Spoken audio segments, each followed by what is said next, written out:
నమస్కారం, మా తెలంగాణ న్యూస్ కి స్వాగతం. హెడ్లైన్ చూద్దాం.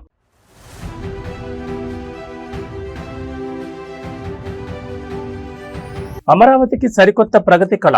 ప్రపంచ స్థాయి స్మార్ట్ సిటీగా తీర్చిదిద్దే పనులు శరవేగంగా ప్రారంభం.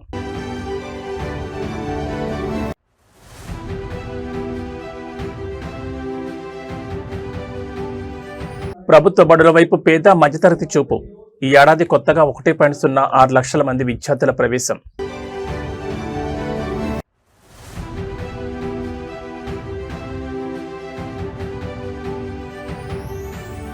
గచ్చిబౌలి స్టేడియానికి అంతర్జాతీయ హంగులు. త్వరలోనే గ్లోబల్ స్టాండర్డ్స్ అప్గ్రేడేషన్.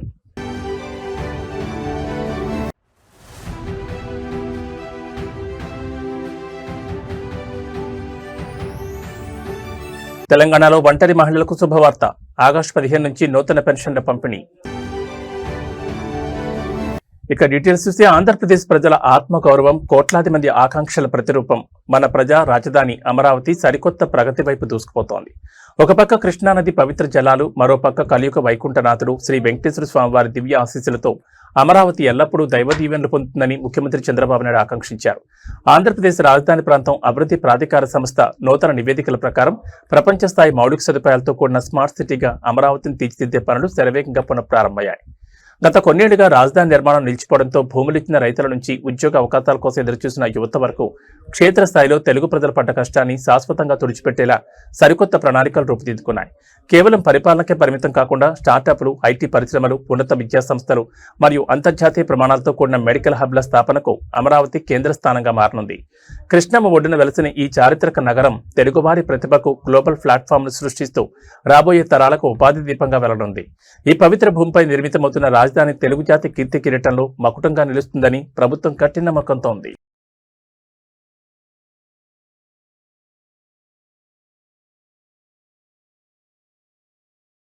ఆంధ్రప్రదేశ్లో ప్రభుత్వ విద్యా వ్యవస్థ రూపురేఖలు మారుతున్నాయి. ప్రభుత్వ పాఠశాలలో నాణ్యమైన విద్య, వినూత్న సంస్కరణల వల్ల ప్రభుత్వ విద్యపై నమ్మకం క్రమంగా పెరుగుతోంది. ఈ క్రమంలోనే కడప జిల్లా ప్రొద్దుటూరు, దొరసానిపల్లి ప్రభుత్వ జడ్పీ పాఠశాలలో రాష్ట్ర విద్యాశాఖ మంత్రి నారా లోకేష్ విద్యా ప్రమాణాలపై ఉన్నత స్థాయి సమీక్ష నిర్వహించారు. ఈ ఏడాది రికార్డు స్థాయిలో కొత్తగా 1.06 లక్షల మంది విద్యార్థులు ప్రభుత్వ బడులు చేరడంపై ఆయన హర్షం వ్యక్తం చేశారు. పాఠశాల విద్యాశాఖ తాజా ప్రవేశాల నివేదిక ప్రకారం ప్రభుత్వం ప్రవేశపెట్టిన విద్యా సంస్కరణలు, ఉపాధ్యాయుల నిరంతర శ్రమ వల్ల 10వ తరగతి ఫలితాల్లో ప్రభుత్వ స్కూళ్ల విద్యార్థులు అద్భుతమైన మార్కులు సాధించారు. గతంలో ప్రభుత్వ స్కూళ్లలో సరైన మౌలిక వసతులు లేక, ప్రైవేట్ స్కూళ్లకు వెళ్లలేక పేద విద్యార్థులు, వారి తల్లిదండ్రులు పడ్డ కష్టాన్ని అధిగమించేలా ఈ విద్యా సంవత్సరం విప్లవాత్మక మార్పులు తీసుకొచ్చారు. ప్రభుత్వ పాఠశాలలపై ప్రజల్లో విశ్వాసం పెరగడంతోనే ఈ ఏడాది ఏకంగా 1,00,000కు పైగా విద్యార్థులు ప్రైవేట్ పాఠశాలల నుంచి ప్రభుత్వ బడులకు తరలివచ్చారు. ఇంత పెద్ద సంఖ్యలో విద్యార్థులు చేరడంతో మనందరిపై బాధ్యత మరింత పెరిగిందని దొరసానిపల్లి జడ్పీ హైస్కూల్ సమీక్షా సమావేశంలో నారా లోకేష్ స్పష్టం చేశారు. ప్రతి విద్యార్థికి వ్యక్తిగత శ్రద్ధతో ఉత్తమ ఫలితాలు అందించేలా ఉపాధ్యాయులు, అధికారులు సమన్వయంతో కృషి చేయాలని పిలుపునిచ్చారు.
తెలంగాణ క్రీడా రంగానికి పూర్వవైభవం తీసుకురావడమే ధ్యేయంగా అడుగులు వేస్తున్న రాష్ట్ర ప్రభుత్వం సరికొత్త క్రీడా విప్లవానికి నాంది పలికింది.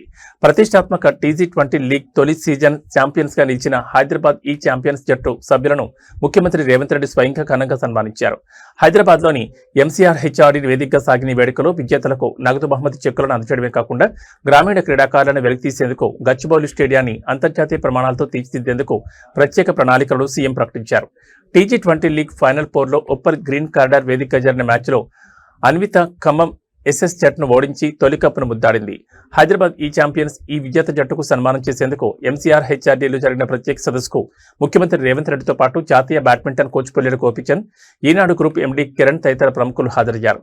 మన గ్రామీణ ప్రాంతాల్లో సరైన వసతులు, కోచింగ్ లేక వెనుకబడిపోతూ క్రీడల్లో రాణించాలనే కళ్లతో క్షేత్రస్థాయిలో క్రీడాకారులు పడ్డ కష్టాన్ని గుర్తించేందుకు టీజీ20 లాంటి వేదికలు ఎంతగానో ఉపయోగపడతాయని సీఎం రేవంత్ రెడ్డి స్పష్టం చేశారు. క్రీడల్లో అత్యుత్తమ ప్రదర్శన కనబరుతున్న క్రీడాకారులకు ప్రభుత్వ ఉద్యోగాలతో పాటు నగదు ప్రోత్సాహకాలను ఇప్పటికే అందిస్తున్నట్లు గుర్తు చేశారు. తెలంగాణ క్రీడారంగ సమగ్ర వికాసం కోసం ప్రత్యేక క్రీడా విధానాన్ని రాష్ట్రంలో అమలు చేస్తున్నామని, ఇందులో భాగంగా స్పోర్ట్స్ యూనివర్సిటీ స్థాపనతో పాటు గచ్చిబౌలి స్టేడియాన్ని గ్లోబల్ స్టాండర్డ్స్ కు అప్గ్రేడ్ చేసే పనులను ప్రభుత్వం ముమ్మరం చేసిందని సీఎం వెల్లడించారు.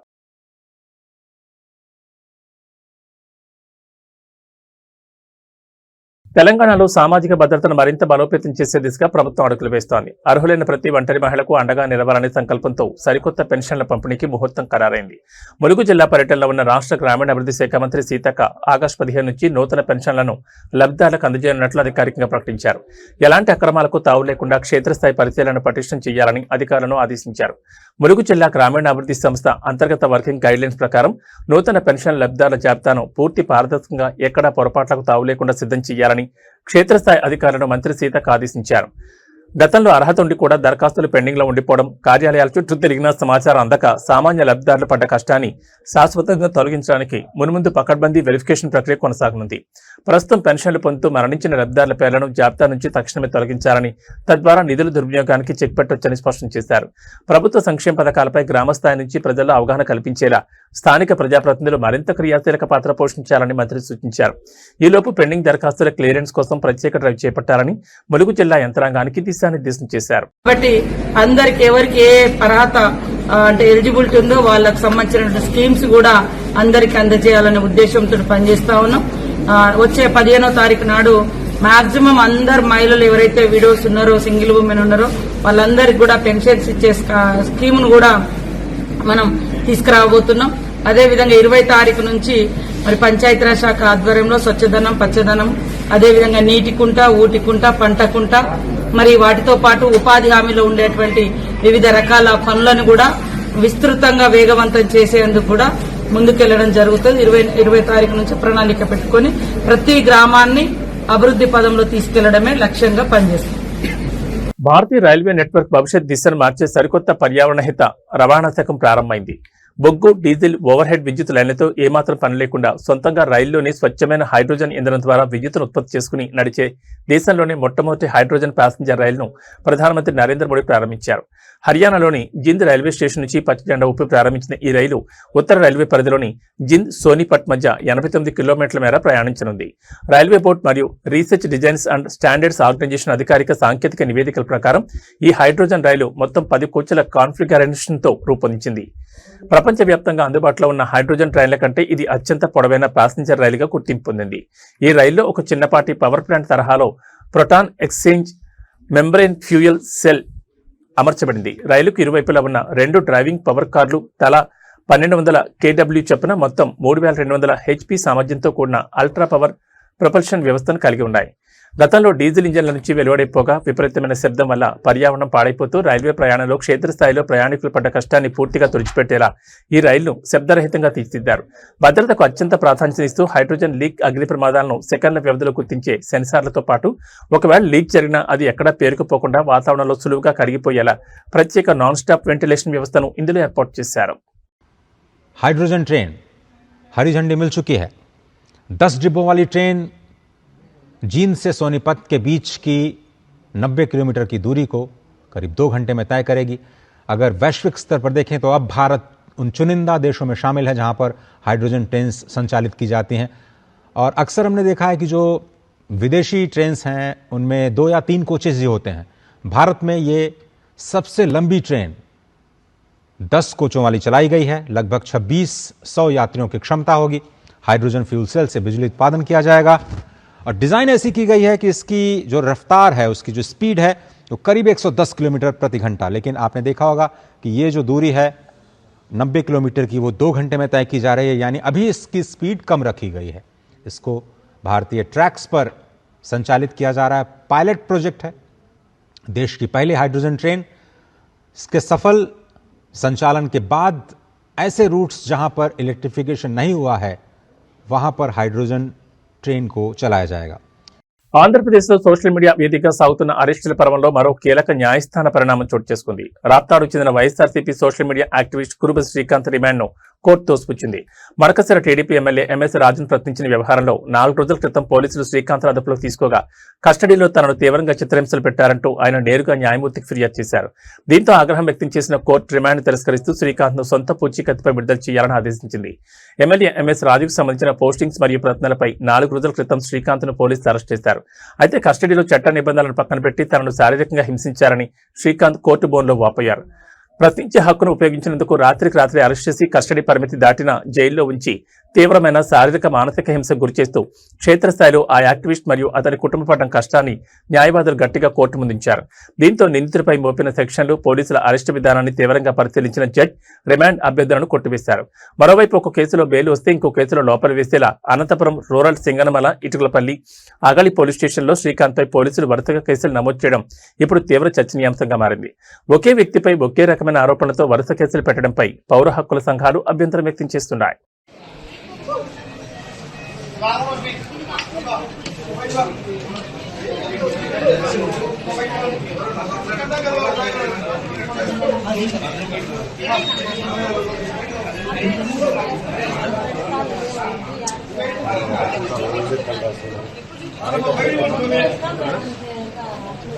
కేంద్ర రాష్ట్ర ప్రభుత్వాల డబుల్ ఇంజిన్ సమన్వయంతో ఆంధ్రప్రదేశ్ ఆర్థిక అభివృద్ధి సరికొత్త పుంతలు తొక్కుతోంది. ఇందులో భాగంగానే రేపు పల్నాడు జిల్లా నరసరావుపేటలో కేంద్ర ప్రభుత్వ పథకాల కింద లబ్ధిదారులకు భారీ ఎత్తున రుణాలు అందించేందుకు ప్రతిష్టాత్మక రుణమేళా కార్యక్రమాన్ని ప్రభుత్వం ఏర్పాటు చేసింది.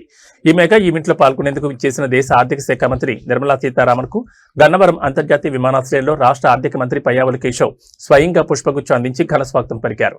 కేంద్ర ఆర్థిక శాఖ మరియు ఆంధ్రప్రదేశ్ ఆర్థిక ప్రణాళిక విభాగాల ఉమ్మడి కార్యాచరణ ప్రకారం నరసరావుపేటలో జరగబోయే ఈ మెగా లోన్ మేళా ద్వారా వేలాది మంది అర్హులైన లబ్ధిదారులకు వివిధ కేంద్ర ప్రభుత్వ పథకాల కింద రుణపత్రాలను కేంద్ర మంత్రి చేతుల మీదుగా అందజేయనున్నారు. గతంలో పెట్టుబడులు లేక బ్యాంకుల చుట్టూ తిరిగిన రుణాలు సకాలంలో అందక చిన్న వ్యాపారులు, మహిళా సంఘాలు, స్వయం ఉపాధి నమ్ముకున్న నిరుద్యోగ యువత క్షేత్రస్థాయిలో పడ్డ కష్టాన్ని పూర్తిగా రూపుమాపేలా ఈ కార్యక్రమాన్ని రూపొందించారు. గన్నవరం ఎయిర్పోర్ట్లో కేంద్ర మంత్రికి స్వాగతం పలికిన అనంతరం రాష్ట్ర ఆర్థిక మంత్రి పయ్యావుల కేశవ్ ఈ పర్యటనకు సంబంధించిన ప్రోటోకాల్తో పాటు కేంద్రం నుంచి ఏపీకి అందాల్సిన నిధుల కేటాయింపులపై కూడా ప్రాథమికంగా చర్చించినట్టు తెలుస్తోంది. Mudra Yojana, PM Svanidhi, stand up India వంటి ప్రతిష్టాత్మక పథకాలను నేరుగా లబ్ధిదారుల చెంతకు చేర్చి పల్నాడు జిల్లాతో పాటు రాష్ట్ర వ్యాప్తంగా గ్రామీణ ఆర్థిక వ్యవస్థను బలోపేతం చేయడమే ఈ రుణమేళా ముఖ్య ఉద్దేశమని చెప్పారు.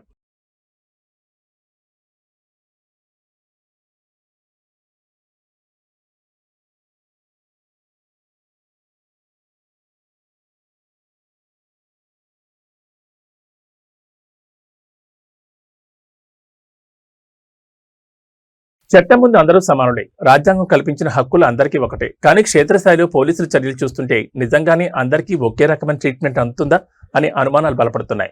ఇటీవలి కాలంలో బీజేపీ నాయకులను పోలీసులు అదుపులోకి తీసుకుంటున్న తీరు, ఆ సమయంలో వారి వ్యవహార శైలిపై సోషల్ మీడియాలో ఒక పెద్ద చర్చ నడుస్తోంది. అరెస్ట్ అయిన నేతలకు పోలీస్ వాహనాల్లోనే సెల్ఫీ వీడియోలు తీసుకునేంత స్వేచ్ఛ ఇస్తున్న పోలీసులు అదే ఒక సామాన్య పౌరుడు చిన్న తప్పు చేసినా లేదా ఆందోళనలో పాల్గొన్నా ఎలాంటి ట్రీట్మెంట్ ఇస్తారో మనందరికీ తెలిసిందేనంటూ నెటిజన్లు నిలదీస్తున్నారు.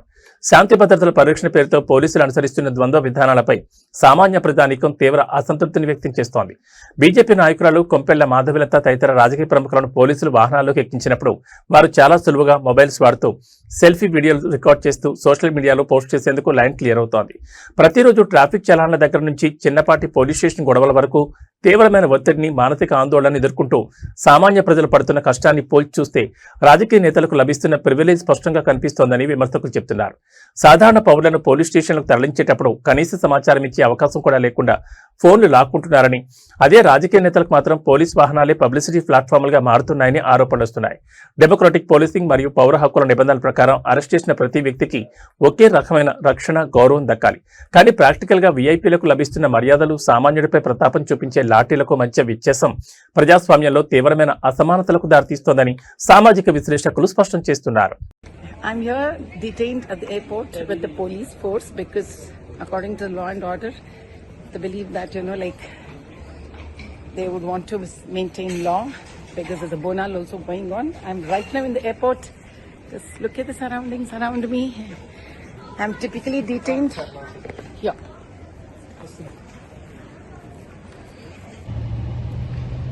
ఎయిర్పోర్ట్ నుంచి బయలుదేరుతూ సక్సెస్ స్కూల్కి వస్తున్న నన్ను డిటైన్ చేయడం జరిగింది. అందుకోసమే నేను సైదాబాద్ సక్సెస్ స్కూల్కి రావడం వీలు పడట్లేదని మీడియా వాళ్ళందరితో క్షమాపణ విన్నవించుకుంటున్నాను. తెలంగాణ సాగునీటి రంగంలో మళ్లీ లడాయి మొదలైంది. ఒకప్పుడు గోదావరి జలాలతో నిరంతరం కలకళ్లాడిన జలాశయాలు నేడు నీరు లేక వెలవెలబోతుండటంపై ప్రతిపక్షం రోడ్డెక్కింది. వెంటనే కన్నెపల్లి పంప్ హౌస్ నుండి గోదావరి జలాలను పంపింగ్ చేసి కొండపోచమ్మ సాగర్ కు విడుదల చేయాలంటూ బీఆర్ఎస్ శ్రేణులు కొండపోచమ్మ సాగర్ వద్ద భారీ నిరసనకు దిగాయి. చేతికొచ్చిన పంటలు కళ్ల ముందే ఎండిపోతుంటే ప్రభుత్వం చూస్తూ ఊరుకుంటోందని, కన్నెపల్లి మోటార్లను తక్షణమే ఆన్ చేయకపోతే రాష్ట్ర వ్యాప్తంగా ఉద్యమిస్తామని గులాబీ నేతలు హెచ్చరిస్తున్నారు. గత ఏడాదితో పోలిస్తే ఈసారి కొండపోచమ్మ సాగర్ జలాశయంలో నీటి నిల్వలు గణనీయంగా తగ్గాయి. ప్రాజెక్టు కింద ఆయకట్టుకు నీరు అందకపోవడంతో వేలాది ఎకరాల్లో వేసిన పంటలు ఎండిపోయే ప్రమాదంలో పడ్డాయి. సాగు కాలం ప్రారంభమైనప్పటి నుండి పెట్టుబడి పెట్టి రాత్రింపవళ్లు శ్రమించి పంటలు వేసి తీరా ఇప్పుడు నీరు లేక కళ్ల ముందే పంటలు ఎండిపోతుంటే క్షేత్రస్థాయిలో రైతాంగం పడుతున్న కష్టాన్ని ప్రభుత్వం ఏమాత్రం పట్టించుకోవడం లేదని నిరసనకారులు మండిపడుతున్నారు. కన్నెపల్లి పంప్ హౌస్ నుండి గోదావరి జలాన్ని ఎత్తిపోయడానికి అన్ని వసతులు ఉన్నప్పటికీ ప్రభుత్వం రాజకీయ కక్షతోనే పంపింగ్ నిలిపివేసిందని బీఆర్ఎస్ కీలక నేతలు ఆరోపిస్తున్నారు. సాగునీటి విడుదలపై అధికారులు తక్షణమే స్పష్టమైన షెడ్యూల్ విడుదల చేయాలని, లేని పక్షంలో ప్రాజెక్టుల ముట్టడికి వెనుకాడబోమని హెచ్చరించారు. ఈ క్రమంలో కొండపోచమ్మ సాగర్ పరిసర ప్రాంతాల్లో నిరసనకారులను అదుపు చేయడానికి భారీగా పోలీసులు మోహరించారు.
సౌత్ టు నార్త్ వరుస ప్రాజెక్టులతో దూసుకుపోతున్న milky beauty Tamannaah Bhatia career లో మరో భారీ బాలీవుడ్ ఆఫర్ దక్కించుకుంది. హిందీ ఇండస్ట్రీలో సంచలనం సృష్టించిన horror erotic franchise Ragini MMS part 3లో తమన్నా లీడ్ రోల్ ప్లే చేయబోతోంది.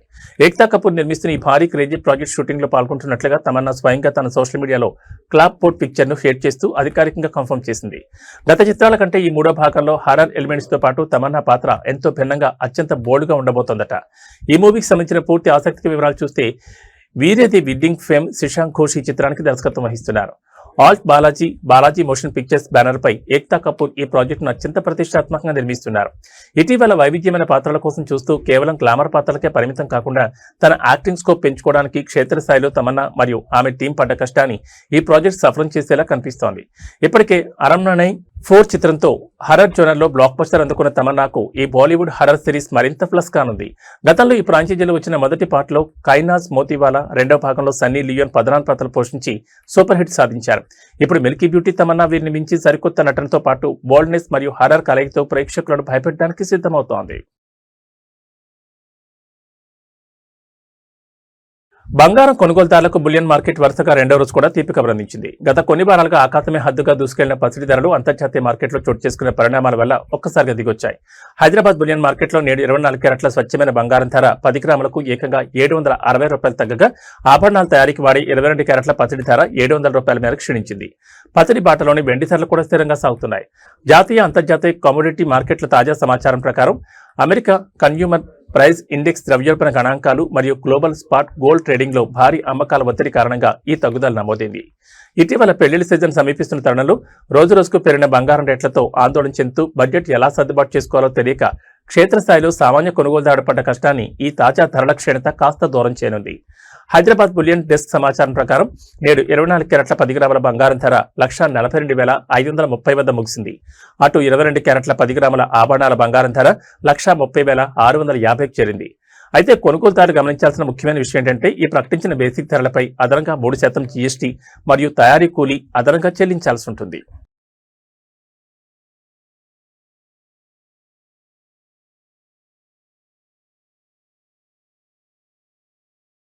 తెలుగు రాష్ట్రాల్లో వరుణదేవుడు ప్రతాపం చూపిస్తున్నాడు. తెలంగాణలోని పలు జిల్లాల్లో అకస్మాత్తుగా కురిసిన భారీ వర్షానికి రోడ్లు చెరువులను తలపిస్తుండగా అటు ఆంధ్రప్రదేశ్లో బంగాళాఖాతంలో బలపడిన అల్పపీడనం కారణంగా రానున్న 3 రోజుల పాటు భారీ వర్షాలు కురిసే అవకాశం ఉందని వాతావరణ శాఖ హెచ్చరించింది. వరంగల్లో కేవలం అరగంట పాటు కురిసిన వానకే రహదారులు మునిగిపోగా హనుమకొండలోని బాలసముద్రం డబుల్ బెడ్రూమ్ కాలనీలోకి వరద నీరు భారీగా చేరింది. ఇటు ఏపీలోనూ శ్రీకాకుళం నుంచి అనంతపురం వరకు వాతావరణం పూర్తిగా మారిపోయింది. వరంగల్, హనుమకొండ నగరాల్లో కురిసిన భారీ వర్షం మున్సిపల్ అధికారుల ముందస్తు ఏర్పాట్లను లోపాలను బయటపెట్టింది. బాలసముద్రం డబుల్ బెడ్రూమ్ కాలనీ పూర్తిగా వరద గుప్పట్లోకి వెళ్లిపోయింది. సామాన్య ప్రజలు తమ ఇళ్లలోకి నీరు చేరుతుంటే సామాన్లు సర్దుకుంటూ నిత్యావసరాలు తడిసిపోకుండా కాపాడుకోవడానికి క్షేత్రస్థాయిలో పడుతున్న కష్టాన్ని ప్రతిబింబించే వీడియోలు ఇప్పుడు సోషల్ మీడియాలో వైరల్ అవుతున్నాయి. వరంగల్తో పాటు సిద్దిపేట, నల్గొండ, సంగారెడ్డి, మెదక్, కామారెడ్డి జిల్లాల్లోనూ జోరుగా వర్షం కురుస్తోంది. ఇక అటు ఆంధ్రప్రదేశ్లో బంగాళాఖాతం అల్పపీడనం బలపడడంతో పాటు ఉపరితల ఆవర్తనం మరియు ద్రోణి ప్రభావం తీవ్రంగా ఉంది. దీనివల్ల శ్రీకాకుళం, విజయనగరం, పార్వతీపురం, మన్యం, అల్లూరు సీతారామరాజు జిల్లా, ఉభయ గోదావరి జిల్లాలు మరియు రాయలసీమలోని అనంతపురం జిల్లాలో నేటి నుంచి 3 రోజుల పాటు మోస్తరు నుంచి భారీ వర్షాలు కురిసే అవకాశం ఉందని అధికారులు స్పష్టం చేశారు. మిగిలిన జిల్లాల్లో తేలికపాటి నుంచి మోస్తరు జల్లులు పడతాయని తెలిపారు.